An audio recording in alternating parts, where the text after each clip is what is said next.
اپنے بابا کی تحریر لے کر گئی ہیں تاکہ دکھائیں کہ میرے بابا نے فدق کا جو مسئلہ ہے نا، وہ جہاں میراث کا مسئلہ ہے وہاں ہبہ کا بھی مسئلہ ہے. یعنی بی بی نے 3 زاویوں سے اپنا مقدمہ لڑا ہے. ایک میراث کے اعتبار سے میں ہی تو وارث ہوں. دوسرا یہ کہ میں اگر وراثت کی بات تم نہیں مانتے ہو تو میرے بابا نے تو مجھے لکھ کے دیا ہے. لکھ کے تو کسی کو بھی دیا جا سکتا ہے، وہ وارث ہو یا نہیں ہو. پہلے تو وارث ہو. چلو وارث نہیں مان رہے مجھے، تم کہہ رہے ہو کہ نبی وارث نہیں چھوڑ کے جاتا. ادھر حضرت عیسیٰ علیہ السلام کے بچوں کو قرآن نے وارث کہا ہے، حضرت داؤد کے بچوں کو اللہ نے وارث کہا ہے کہ ان کی اولادوں میں وارث ہیں. قرآن وارث مانتا ہے نبیوں کا، اور وہ کہہ رہے ہیں کہ نہیں نبیوں کا کوئی وارث نہیں ہوتا. یعنی آیت بی بی نے آیتیں پڑھنا شروع کی کہ قرآن میں آیتیں ہیں کہ نبیوں کے وارث ہوتے ہیں. تم حدیث سنا رہے ہو. اچھا حدیث مجھ سے متعلق ہے نا بھائی، وارثوں سے متعلق نبی نے فرمایا ہمارا کوئی وارث نہیں ہوتا، تو وارث کو پہلے بتاتے ہیں نا نبی. بی بی نے فرمایا یہ حدیث کس نے تمہارے علاوہ سنی ہے؟ مجھ سے متعلق حدیث ہے. سیدہ دربار میں جو خطبہ دے رہی ہیں میں اس کے اشارے سنا رہا ہوں. سیدہ نے فرمایا یہ حدیث لا نورث ولا نورث والی حدیث جو ہے کہ تم فرما رہے ہو، تم کہہ رہے ہو کہ میرے بابا نے کہا ہے کہ ہمارا کوئی وارث نہیں ہوتا، تو یہ کس نے تمہارے علاوہ سنی ہے؟ کہا نہیں میرے علاوہ کسی اور نے نہیں سنی. تو بی بی نے فرمایا مجھ سے متعلق حدیث ہے، میرے بابا نے مجھے کیوں نہیں بتایا؟ تمہیں بتا کر گئے جس سے کوئی تعلق بھی نہیں ہے. اور اس کے بعد بی بی نے فرمایا تم اگر یہ دلیلیں نہیں مانتے تو میں گواہ لے آتی ہوں کہ بابا نے مجھے دیا ہے. کہنا لے آؤ گواہ. تو جب بی بی گواہ لے کر آئی نا تو سب سے پہلے پتہ ہے کس کو لے کے آئی؟ حسنین کو لے کے گئی. تو کہنے لگے کہ بچوں کی گواہی ماں کے حق میں قبول نہیں ہوگی. ان بچوں کی گواہی میدان مباہلہ میں اللہ کے حق میں قبول ہو گئی. حسن و حسین کو نبی گود میں لے کے گئے تھے نا عیسائیوں کے سامنے مباہلے کے میدان میں. جناب زہرا کی گواہی اللہ کے لیے تو قبول ہو گئی کہ اللہ ہے، اس کو قبول کروانے کے لیے زہرا گئی ہیں. حسنین کو گود میں نبی لے کر گئے کہ اللہ ہے، یہ بچے گواہ ہیں.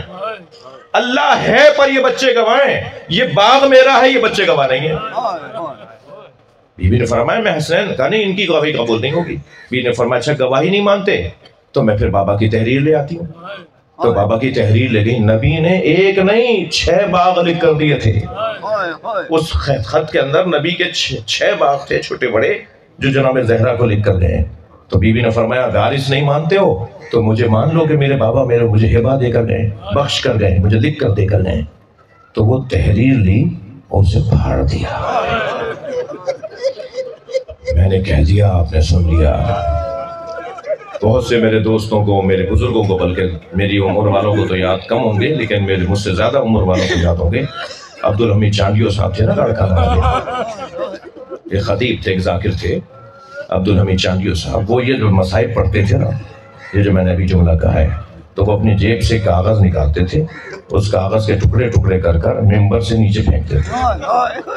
مجمع رو رہا ہوتا، سن رہا ہوتا تھا، پھر وہ مائک ہٹا کے ممبر سے نکل کے جاتے تھے اور ٹکڑے اٹھا کے ممبر پہ لا کر بیٹھ کر پھر مجمع سے کہتے تھے بتاؤ کتنی دیر لگی؟